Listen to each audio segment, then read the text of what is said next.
Bonjour à tous, bienvenue dans le Morning Echo du mardi 18 décembre 2018, l'essentiel de l'actualité économique avec sérieux sans se prendre au sérieux. Et Monsieur Trump est véritablement énervé, il voit les indices boursiers continuer à baisser fortement. Regardez encore que hier, les indices américains ont perdu 2%. Alors, vous savez que c'est une semaine importante sur les marchés financiers puisque commence dès aujourd'hui et jusqu'à demain soir la réunion de la Fed. Vous voyez ici donc un petit dessin humoristique du président de la Fed, Jérôme Powell, qui devra s'exprimer demain soir à 20h sous l'œil donc de Monsieur Trump qui n'est pas content, qui a dit que véritablement la Fed, donc la Banque Centrale Américaine, ne devait plus monter les taux, même si pour le moment, l'ensemble des analystes concernés par cette décision économique pensent que oui, Jérôme Powell va tenir bon et va monter les taux, même s'il devrait donner un message plutôt rassurant sur les marchés. Et vous voyez ce graphique en bas démontrant que lorsque la bourse baisse, normalement la Banque Centrale Américaine est plutôt sage. Vous voyez aussi, et ça c'est un élément important, donc peut-être que c'est le retour de ce qu'on appelle donc les ours, les bears en anglais, donc du marché baissier, que pour le moment ce mois de décembre c'est le pire depuis 1931. Normalement le mois de décembre c'est un mois traditionnellement où il y a un rallye boursier, que nenni, pour le moment donc c'est la tourmente, la bérésina, le balagan comme vous voulez sur les marchés américains.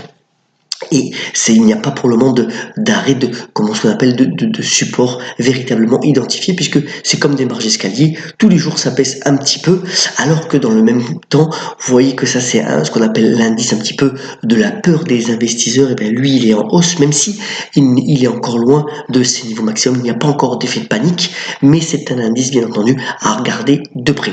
Alors en termes de valorisation un instant, vous voyez que toutefois on est revenu progressivement et au cours surtout de ces 2 derniers mois sur des valorisations concernant en particulier, là on parle du secteur technologique, sur des valorisations plus raisonnables. Alors peut-être que ce n'est pas encore assez cher, qu'il y aura encore des ajustements, mais enfin sur l'ensemble des données que nous possédons à cette heure-ci, on voit que toutefois les valeurs technologiques qui avaient beaucoup monté au cours des 2-3 dernières années sont revenus véritablement à des niveaux plus abordables, même si une nouvelle baisse n'est pas exclue. Alors voilà, c'est vraiment le premier point. Demain soir, on aura cette conférence de presse, on y reviendra bien entendu largement. L'autre point important de l'actualité économique, c'est donc le président Xi Jinping qui est en train de faire un discours à un moment où cette chronique est enregistrée pour le 40e anniversaire donc de l'ère de la réforme en Chine. Alors il a bien dit que de toute façon les Chinois ils sont 1,3 milliard d'habitants. C'est une civilisation de bientôt 5000 ans et donc ces 3 priorités vont rester la lutte contre la pollution, la lutte contre la pauvreté et bien entendu aussi essayer de limiter les risques financiers, alors que par ailleurs, et c'est ce graphique important qui le montre, il y a de plus en plus de défauts de société en Chine, donc une situation financière qui est certes délicate. Alors il est certain que le gouvernement chinois va certainement donner et impulser de nouvelles réformes pour tenter d'endiguer le ralentissement économique actuel. Xi Jinping a aussi dit que personne ne doit lui dicter sa politique économique, mais sans faire de référence véritablement aux négociations commerciales avec les États-Unis. On verra bien ce que ça donne. 2 autres nouvelles avant de passer bien entendu au bref. C'est l'Italie qui a véritablement envoyé un message de confiance en disant qu'il allait baisser le déficit budgétaire à 2,04% en normalement revoyant sa croissance pour 2019 à 1%. Et puis Theresa May qui renvoie le vote sur le Brexit au début 2019. Un petit peu d'apaisement de ce côté-là. Venons-en donc au bref, puisqu'il y a quand même beaucoup de nouvelles. Alors d'abord, ce graphique très intéressant relayé par le quotidien Les Échos ce matin. Alors pour démontrer que finalement les opérateurs télécoms ont déjà beaucoup travaillé pour notre pouvoir d'achat en France, en baissant donc bien entendu les forfaits et en donnant de plus en plus de services télécoms et associés à leurs client, vous voyez que finalement par rapport aux différents indices de prix à la consommation, bien celui des télécoms a largement baissé. C'est la concurrence bien entendu des 4 opérateurs et que le coût d'un abonnement mobile est largement moins important en France que ce qui peut être aux États-Unis et en Allemagne. Donc voilà. En plus de ça, si on regarde bien, eh bien les principaux opérateurs ont annoncé qu'ils allaient participer à la prime d'activité suite donc aux annonces du président Macron. Et vous voyez que face à cet effort fait par les opérateurs télécoms, et finalement les cours de bourse sont restés assez sages. Par exemple, Orange est resté finalement sur des niveaux de 14 €, alors que se profile tout de même donc des investissements très significatifs, notamment avec l'arrivée de la 5G, et que certainement une consolidation va avoir lieu dans le secteur au cours de l'année 2019. Mais voilà, on peut dire vraiment que les opérateurs télécoms ont joué le jeu pour notre pouvoir d'achat et c'est intéressant à noter. Deuxième point, je suis désolé, il faut vous donner plus de bonnes nouvelles, et bien c'est le Gatin dans le commerce en ligne de vêtements. Vous voyez, un des leaders, donc c'est la fameux vendeur en ligne Azos, donc vendeur britannique, dont le cours de bourse a baissé de 40%. Alors, Azos a dit que son mois de novembre a été véritablement catastrophique, que décembre ne commence pas bien.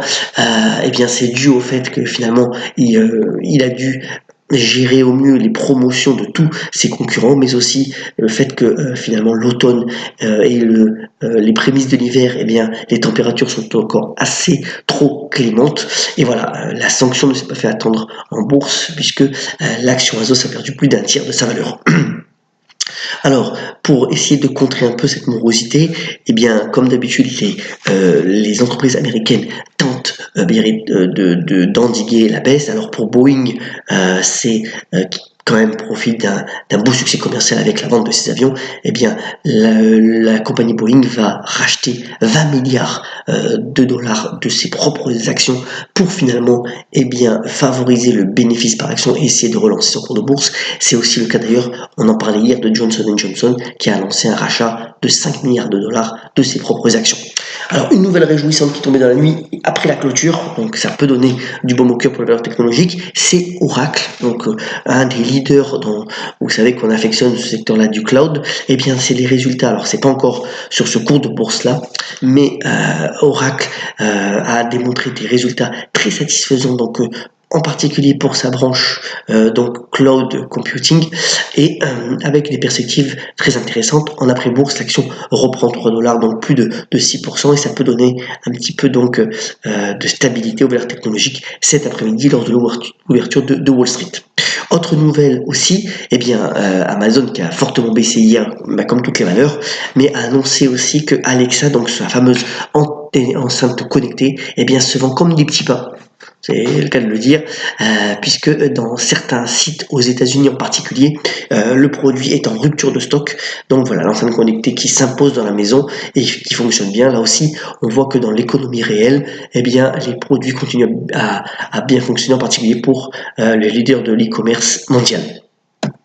Enfin, dans les nouvelles réjouissantes, eh bien, on va dire dans la banque en ligne, c'est donc Saxo Bank, donc c'est une banque assez connue d'ailleurs par ceux qui traitent beaucoup sur le marché financier. Eh bien, Saxo rachète Wing Bank, c'est lui aussi une banque en ligne pour un montant donc de 480 millions de dollars. Alors c'est une belle opération stratégique pour Saxo Bank, qui est d'ailleurs détenue par un investisseur chinois, pour bien entendu renforcer ses parts de marché, en particulier en France, en Espagne et en Allemagne.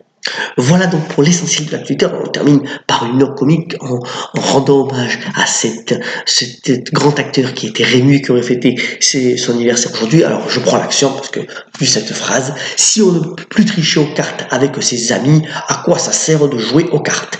Excellente journée malgré tout, ayez confiance, soyons solidaires et à très bientôt sur le Morning Echo.